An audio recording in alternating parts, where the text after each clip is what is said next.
개교회 안에 가만히 들여다보면요, 개교회 안에도 또 많은 어떤 이런 갈등과 분열의 요소가 있어요.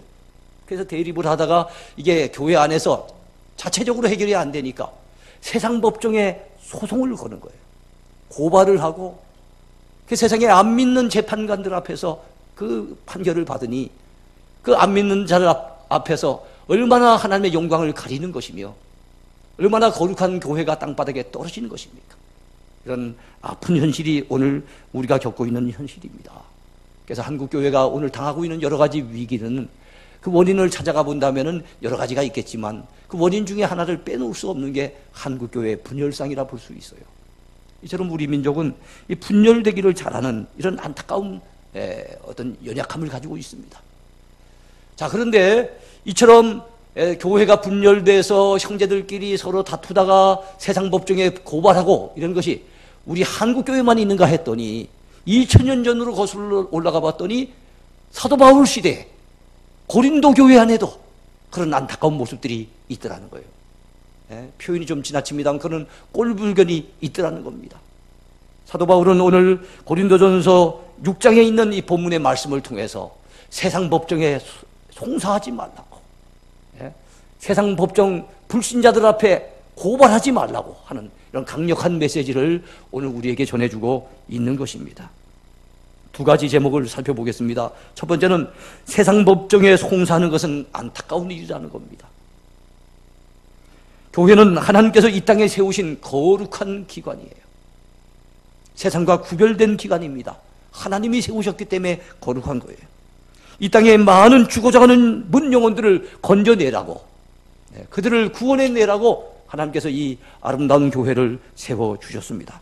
그러나 교회 역시 사람들이 모인 곳이기에 연약함이 있고 한계가 있어요. 완벽한 교회는 없습니다. 그러다 보니까 교회 안에도 갈등의 소지가 있고 그리고 분열의 문제가 생길 수 있다는 거 우리가 염두에 두어야 됩니다. 먼저 고린도전서 6장 1절을 보시기 바랍니다. 너희 중에 누가 다른 이와 더불어 다툼이 있는데 구태여 불의한 자들 앞에서 고발하고 성도 앞에서 하지 아니하느냐. 너희 중에 누군가 다른 이와 더불어 다툼이 있다면 성도에게 찾아가서, 믿음이 더 좋은 사람에게 찾아가서, 아니면 교회 같으면 주의 종한테 부탁을 해서 어쨌든 그렇게 해결해 보려고 애를 써야 되는데 그렇게 믿음의 성도들에게 찾아가지 아니하고 구태여 불의한 자들을 찾아가느냐 하는 거예요. 근데 여러분, 여기서 세상 법관들을 불의한 자라고 표현한 것에 우리가 관심을 좀 가져야 됩니다. 불의한 자. 왜 세상의 법관들을 불의한 자라고 얘기를 할까요? 물론 세상의 법관들 가운데 정의라는 사람들도 있을 겁니다. 공정하게 재판하려고 애쓰는 사람들도 있겠지요. 그러나 우리 기독교 역사상 이리 가보면 우리 주님을 갖다 재판했던 빌라도 법정, 의로운 법정이었습니까? 얼마나 부유한 법정이었습니까? 로마 시대 때 수없이 많은 사도들과 수없이 많은 성도들을 잡아서 죽이려 했던 수많은 순교자를 배출할 수밖에 없었던 그 당시에 그 법관들이 과연 공정하게 정의롭게 재판을 했겠습니까? 우리 예수님께서는 누가복음 18장에 불의한 재판관과 과부의 비유를 통해서 이런 말씀을 하셨어요. 어느 도시에 하나님을 두려워하지 않고 사람을 무시하는 한 재판관이 있는데, 예수님이 예를 들었던 한 재판관은 어느 도시에 있는 재판관이에요. 그런데 이 사람은 하나님을 두려워하지 않아요. 그리고 사람을 무시하는 재판관이에요. 근데 여러분, 그런 재판관이 예수님의 예와 속에만 등장하겠습니까? 어느 그 한 도시에만 있겠습니까? 아니에요. 불신 재판관들은 하나님을 두려워함이 없습니다. 하나님의 계심을 알지 못하기에, 그분의 어미하심을 알지 못하기에 하나님을 두려워하지 않아요. 또 그들은 그들이 가진 권세 때문에 여러분 사람 알기를 갖다가 우습게 알고 무시하는 경향이 또 있죠. 그러니 여러분, 하나님을 두려워하지 아니하고 사람을 무시하는 사람들이 얼마든지 불의하게 재판할 수가 있는 것 아니겠습니까? 그런 측면에서 우리가 그런 불의한 자들에게 교회의 어떤 문제를 갖다 내어 맡긴다는 거, 거기다가 재판을 요구한다는 거, 거기다가 송사를 벌인다는 거, 그들에게 고발을 한다는 것은 이거는 믿음의 방법이 분명히 아니라는 얘기죠. 고린도전서 6장 7절에 사도 바울은 이렇게 말씀합니다. 너희가 피차 고발함으로 너희 가운데 이미 뚜렷한 허물이 있나니 차라리 불의를 당하는 것이 낫지 아니하냐? 차라리 속는 것이 낫지 아니하냐? 거기 보니까 너희가 피차 고발함으로 너희 가운데 이미 뚜렷한 허물이 있다고 말씀해요. 세상 법정에다가 A가 B를 고발했습니다. 그랬더니 B가 또 A를 고발합니다. 쌍방이 서로 고발하는 거, 이걸 갖다가 뚜렷한 허물이 있다고. 믿는 자가 세상 법정에다가 형제를 갖다 믿음의 형제를 고발하는 것은 뚜렷한 허물이 있다고 그렇게 언급을 합니다. 그러면서 차라리 불의를 당하는 것이 낫지 아니하며 차라리 속는 것이 낫지 아니하냐? 좀 손해를 감수하는 것이 낫지 아니하냐? 그런 말씀을 하고 있는 겁니다. 여러분, 그렇습니다.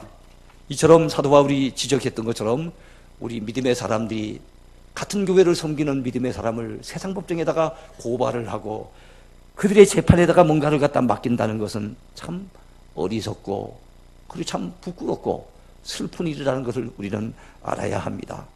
혹시 여러분들도 신앙생활하다가 믿음의 형제들과 갈등이 생길 수가 있잖아요. 혹시 다툼이 벌어질 수 있잖아요. 그럴지라도 여러분들은 인간적인 방법으로 해결하지 마시기 바랍니다. 신앙인이기에 믿음의 방법으로 해결을 시도할 수 있게 되길 바랍니다. 그리고 또 해결이 안 되거든 내가 차라리 손해를 좀 보더라도 내가 좀 억울한 일을 좀 당하더라도 세상 법정에다가 송사를 하는 이런 어리석은 일은 절대로 해서는 안 된다는 것을 오늘 성경은 말씀하고 있는 겁니다. 두 번째 주제입니다. 세상 법정에 송사하지 말아야 할 이유입니다. 사도 바울은 강력하게 세상 법정에 믿는 자들이 교회 안의 문제를 가지고 가지 말 것을 권유하면서 경고하면서 세상 법정에 송사하지 말아야 될 분명한 이유를 세 가지를 들고 있습니다. 첫 번째는 하나님이 온 세상 만물을 창조하시고 다스리는 분이신데 하나님의 창조에는 창조 원리가 있어요. 하나님이 이 세상을 다스리고 주관하는 일에는 주관 원리가 있습니다. 하나님이 이 세상을 주관하시는 원리에 의하면 세상이 교회를 판단하는 것이 아니라 교회가 성도가 세상을 판단한다는 것입니다. 죄악으로 물들어 있는 사람들, 그들의 욕망을 갖다가 떨쳐버리지 못해서 온갖 타락의 길을 걷고 있는 사람들을 향해서 회개를 촉구하기도 하고 가슴 아파하기도 하고 왜 이 세상이 이렇게 잘못된 방향으로 가는가, 거기에 대해서 판단하는 몫이 누구의 몫이라는 얘기입니까? 예수 믿는 성도의 몫이라는 겁니다.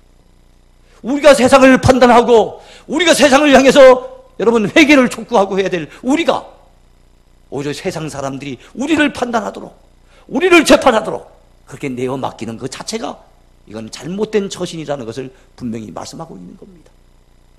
제 얘기가 아니죠. 오늘 성경에서 사도 바울이 이렇게 분명하게 언급하고 있습니다. 6장 2절을 보시기 바라요. 성도가 세상을 판단할 것을 너희가 알지 못하느냐? 성도가 세상을 판단할 것을 너희가 알지 못하느냐? 세상도 너희에게 판단을 받겠거든 지극히 작은 일 판단하기를 감당하지 못하겠느냐?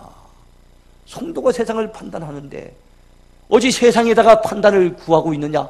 지극히 작은 이런 일조차도 너희가 판단할 능력이 없더냐? 너희들 가운데는 그런 지혜로운 사람이 한 사람도 없느냐? 그렇게 지금 캐묻고 있는 것입니다.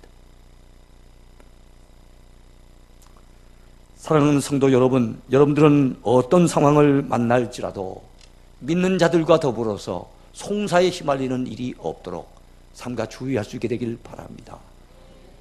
사실 우리가 일평생 사는 동안에 법정에 한번 안 서보는 게 참 복인 것 같아요. 감옥에 한번 안 간다는 거 참 그게 복인 것 같아요. 우리 자신과 우리 가족 중에 누군가가 법정에 서 있고 누군가가 감옥에 가게 된다든지 이러면 얼마나 참 안타까운 일입니까?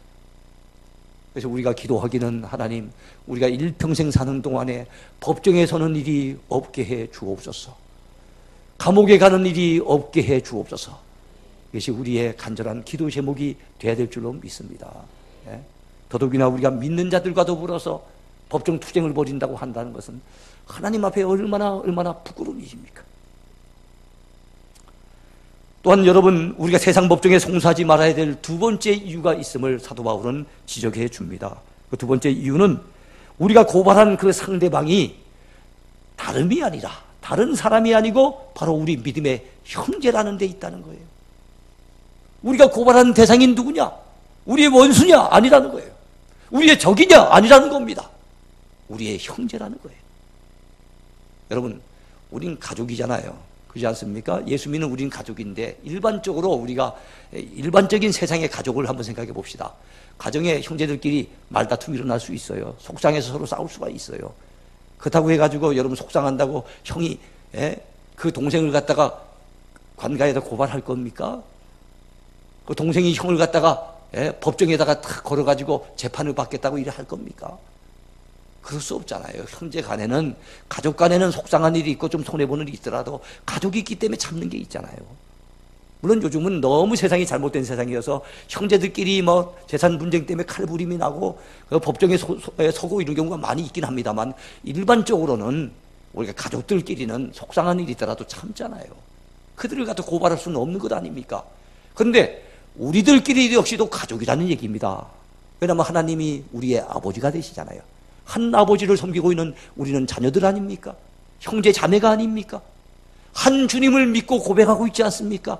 한 성령님을 받아가지고 그 성령님을 통해서 우리는 믿음의 고백을 가지고 살아가지 않습니까?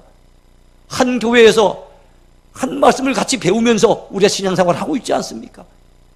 우리는 형제인데 그 믿음의 형제를 고발한다는 건 있어서는 안 될 일이라는 거예요. 아무리 속상해도, 아무리 억울한 일을 당해도 그래서는 안 된다는 것을 언급하고 있는 겁니다. 오늘 고린도전서 6장 6절을 보시기 바랍니다. 형제가 형제와 더불어 고발할 뿐더러 믿지 아니하는 자들 앞에서 하느냐. 두 가지를 지적하고 있어요. 형제가 형제를 더불어 고발할 뿐더러, 왜 형제가 형제를 갖다가 데리고서 고발하느냐? 왜 형제가 형제를 갖다 잡아놓겠다고 고발하고 있느냐? 거기다 또 한 가지가 뭡니까? 믿지 아니하는 자들 앞에서 하느냐. 그 고발을 하필이면 믿지 않은 그런 불신자들 앞에서 하고 있느냐라고 지금 지적하고 있는 겁니다. 너희는 불의를 행하고 속이는구나. 그는 너희 형제로다. 불의한 자가 하나님의 나라를 유업으로 받지 못할 줄을 알지 못하느냐. 다시 한번 읽습니다. 불의한 자가 하나님의 나라를 유업으로 받지 못할 줄을 알지 못하느냐. 이 말씀은 다른 말로는 천국에 들어갈 수 없다라고 하는 강력한 두려움 메시지인 거예요. 그러면서 이렇게 말씀을 합니다. 미혹을 받지 말라. 음행하는 자나 우상 숭배하는 자나 간음하는 자나 탐색하는 자나 남색하는 자나 도적이나 탐욕을 부리는 자나 술 취하는 자나 모욕하는 자나 속여 빼앗는 자들은 하나님의 나라를 유업으로 받지 못하리라. 참, 이 가운데 보면 아이고 나는 과거에 간음을 행했는데, 아이고 난 과거에 우상 숭배 많이 했는데, 난 도둑질을 한 적이 있었는데, 더더욱이나 나는 술 취한 적이 너무너무 많았었는데, 이런 생각을 가진 분들이 있을 거예요. 아이고, 그럼 이런 사람들은 하나님 나라를 유업으로 받지 못한다면 나 같은 사람은 천국 못 가는가? 너무 두려워할 필요는 없습니다. 그 다음 9절 11절을 한번 같이 보시겠습니다.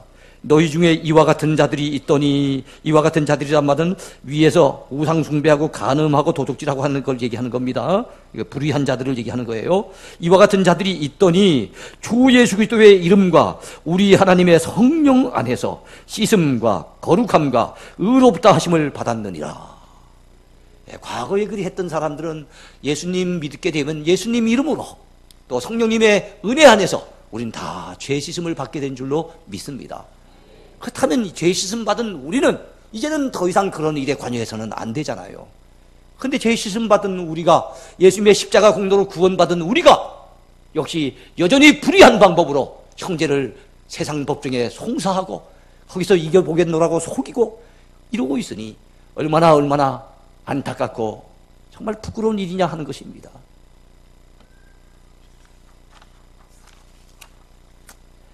여러분, 우리가 이 말씀을 참 두려운 마음으로 받아야 될 줄로 믿습니다. 네. 마지막 세 번째입니다. 세 번째 이유. 자, 우리가 믿음의 형제를 세상 법정에 고발하고 송사를 벌여서는 안 되는 세 번째 이유가 있어요. 이 이유가 가장 큰 이유입니다. 그것은 바로 그런 일들이 하나님의 영광을 짓밟고 주님의 교회의 거룩성을 깨뜨리며 교회 전도의 문을 막아버리기 때문에 그렇습니다. 우리가 한 사람 전도하기에 얼마나 어렵습니까? 우리가 전도는 전도를 못하는 것도 죄송스러운데 전도의 문을 막아버리면 어떡합니까? 더더욱이나 우리가 하나님의 영광과 관련된 일은 성경에서 봤을 때 하나님이 굉장히 엄하게 다루시는 걸 볼 수 있어요. 하나님의 영광을 욕되게 하면 안 됩니다.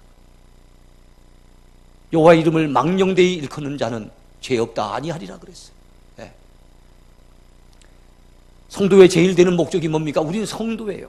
하나님의 자녀들입니다. 우리의 삶의 제일 되는 목적이 뭘까요? 그것을 언급하고 있는 소요리 문답체의 1문에 보면은 성도의 제일 되는 목적은 하나님을 영화롭게 하는 것과 영원토록 그를 즐거워하는 것이니라 그랬습니다. 하나님을 영화롭게 하는 것, 하나님께 영광 돌리는 것, 또 하나님을 인해서 행복해하며 즐거워하는 것, 이것이 우리가 살아가는 삶의 목적 가운데 첫 번째라는 말씀이에요. 그만큼 여러분, 하나님의 영광은 우리 삶 속에 정말로 중요한 우리의 삶의 목적입니다. 여러분 믿으시기 바랍니다. 예. 사도 바울은 고린도전서 10장 31절을 통해 이렇게 우리에게 전해줍니다. 너희가 먹든지 마시든지 무엇을 하든지 다 하나님의 영광을 위하여 하라 그랬습니다. 먹든지 마시든지 무엇을 하든지, 이 말은 우리 삶의 모든 분야에서 초점을 어디에다 맞추라는 겁니까? 하나님의 영광에다 초점을 맞추라는 거예요. 예? 공부하는 것도 이건 포함되는 얘기일 것이며, 그죠? 대학 가는 것도 포함되는 얘기일 것이며, 직장 생활하는 것도 포함되는 것일 것이며, 사업에서 돈을 버는 것도 포함되는 것일 것이며, 결혼하는 것, 가정을 꾸리는 것, 모든 것들이 우리 삶의 표대, 초점이 뭡니까? 하나님의 영광을 위해서 하라는 것입니다. 여러분 믿으시기 바라요. 오늘 우리는 지금 모여서 예배를 드립니다. 왜 예배를 드릴까요? 우리가 은혜 받기 위해서요? 그건 두 번째 이유죠. 첫 번째 이유가 있습니다. 하나님 앞에 영광 돌리려고. 여러분 믿으십니까? 하나님 앞에 영광 돌리기 위해서 오늘 예배를 드리고 있는 거예요. 네. 지금 오늘 시온 찬양대가 아름다운 찬양으로 주께 영광 돌렸어요. 그죠? 왜 찬송을 불렀겠습니까? 하나님 앞에 영광 돌리고 하나님을 기쁘시게 하기 위해서 찬송을 부른 줄로 믿습니다. 우리가 때로는 헌금을 드립니다. 감사함으로 헌금을 드리죠. 왜 드립니까? 감사하는 그 마음 자체가 벌써 하나님 앞에 영광이 되기 때문에. 우리가 귀한 직분을 받아서 주님 앞에 충성하며 봉사합니다. 왜 봉사할까요? 그 섬김이 우리 하나님을 기쁘시게 하고 하나님이 영광 받으실 일이라고 믿기 때문에 주의 교회를 섬기는 줄로 믿습니다. 이 모든 것이 하나님의 영광을 위한 거예요. 우리 자식이 여러분 믿음으로 잘 자라기를 원해요. 공부도 열심히 하고 훌륭하게 되기를 우리는 원해요. 그 궁극적인 이유가 뭡니까? 내가 주님 영광 위해 사는 것처럼 내 사랑하는 아들, 딸도 하나님 영광 위해서 일평생을 살아갔으면, 그런 마음의 소원과 그런 마음의 갈망이 있기 때문에 우리가 우리 아이들을 믿음으로 길러보려고 애를 쓰는 것이 아니겠습니까? 우리 성도의 삶의 초점은 하나님의 영광인 겁니다. 근데 세상의 법정에 고발을 하고 믿는 자들끼리 송사를 하고 교회의 어떤 속의 모습들, 세상 가운데 드러내면 참 부끄러운 어떤 모습들, 그런 것들을 다 까발려버리고 이렇게 하는 것은 하나님의 영광을 엄청나게 여러분 더럽히는 일이라는 것을 우리가 알아야 됩니다. 그렇기 때문에 여러분 우리가 세상의 법정에 송사하면 안 되는 거예요. 교회 문제를 가지고, 우리 믿는 믿음의 형제와의 그 다툼 문제를 가지고 세상 법정으로 가면 안 된다는 얘기입니다. 더더욱이나 그런 일들이 자꾸만 여러분 여러 차례 반복이 되다 보면 어떻게 되겠습니까? 여러분 세상이 교회 알기를 우습게 알게 되고, 우리가 아무리 전도해도 여러분 그들은 믿고 싶은 마음이 안 생길 겁니다. 전도의 문을 막아버리는 거죠. 우리가 이처럼 하나님 앞에서 이런 너무나도 두려운 일들을 행해서는 곤란한데, 참 요즘 교회 안에 갈등도 많고 분쟁도 많고, 그래서 세상 법정으로 그걸 갖다 쭉 하면서 가지고 가는 사람들이 너무 많아서 참 어쨌든 한국교회, 저도 목회자의 한 사람으로서 참 안타까운 마음을 늘 가지고 있어요. 요즘은 인터넷이라고 하는 것이 발달하다 보니 인터넷에 그 어떤 유익한 부분도 많지만 그에 따른 폐해도 많은데, 교회 안에 비치는 폐해 가운데 하나도 바로 인터넷에다가 교회 안에 자기가 가지고 있는 불만을 갖다, 특히 큰 교회일수록 사람들이 관심이 좀 크니까 큰 교회에서 그 어떤 교회 안에 문제를 갖다 막 거기다 다 얘기를 하는데, 그건 확인된 것도 있고 확인 안 된 것도 있고 뭐 진실된 것도 있고 진실이 아닌 것도 있고 있겠지요. 그래서 막 그 얘기를 하니까 안 믿는 자들이 그 교회 안에 있는 그런 모습들을 갖다 다 시시각각으로 접하면서 교회를 평가하고 교회를 판단하고 교회를 조롱하고 그러고 있어요. 그 사람은 아마 교회 이런 잘못된 부분은 고쳐야 된다. 말로는 안 고쳐질 테니까 뭔가 본때를 보여야 된다 생각하고 그렇게 올렸는지 모르겠지만 자기는 루터에 맞춰 아주 그런 기상으로 올렸는지 모르겠어요. 그러나 그 결과가 하나님의 영광을 엄청나게 욕되게 만들고 주님의 교회의 거룩성을 깨뜨리고 전도의 문을 막는 엄청난 죄악이라는 것을 그는 깨닫지 못하고 있는 거예요. 우린 이런 어리석은 사람이 돼서는 안 됩니다. 시대 말에 참 교회가 교회로서의 역할을 제대로 감당하기가 너무너무 힘든 이런 시대에 교회 안에서 우리끼리 적이 되고 우리끼리 다툼이 일어나고 그것을 갖다 교회 세상 법정으로 가져가가지고 교회 치부를 다 드러내고 그래가지고 결국은 하나님 영광 가리고 전도의 문을 막아버린다면 우리가 하나님 앞에 섰을 때 부끄러워서 두려워서 어떻게 서겠습니까? 여러분 지금 우리가 양복을 제가 입고 있어요. 어떻습니까? 멋있어 보이지 않습니까? 깔끔해 보이잖아요. 그죠?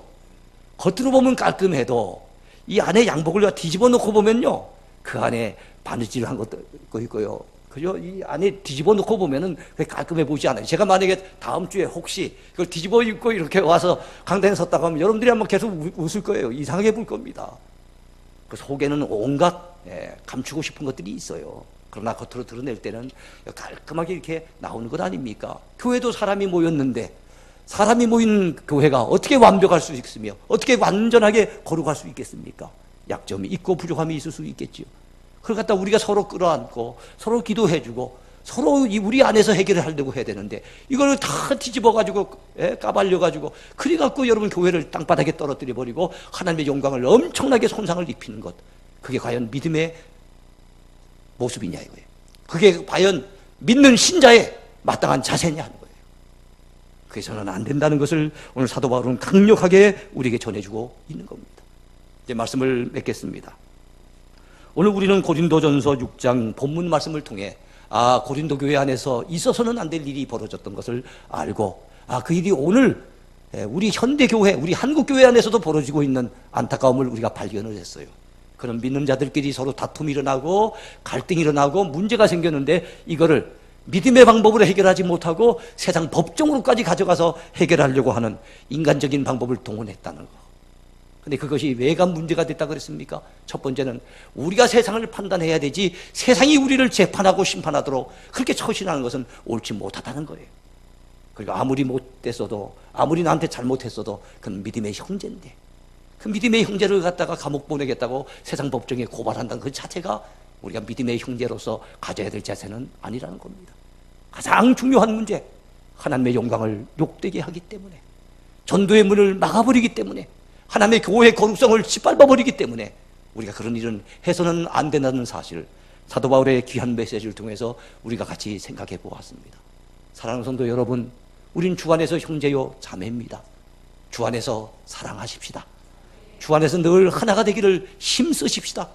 그러나 나와 좀 생각이 달라서 혹시 이렇게 서로 같이 지내는 가운데 갈등의 요소가 생겨지고 또 그것 때문에 괜히 말싸움이 일어나고 그것 때문에 때로는 또 손해를 보기도 하고 이런 일을 당하더라도 우리가 좀 손해를 감수하는 한이 있더라도 절대로 우리가 믿는 자들이 세상 법정에 그 문제를 가지고 가서 하나님의 영광을 욕되게 하는 이런 일만은 절대로 하지 않도록 우리는 힘써야 될 줄로 믿습니다.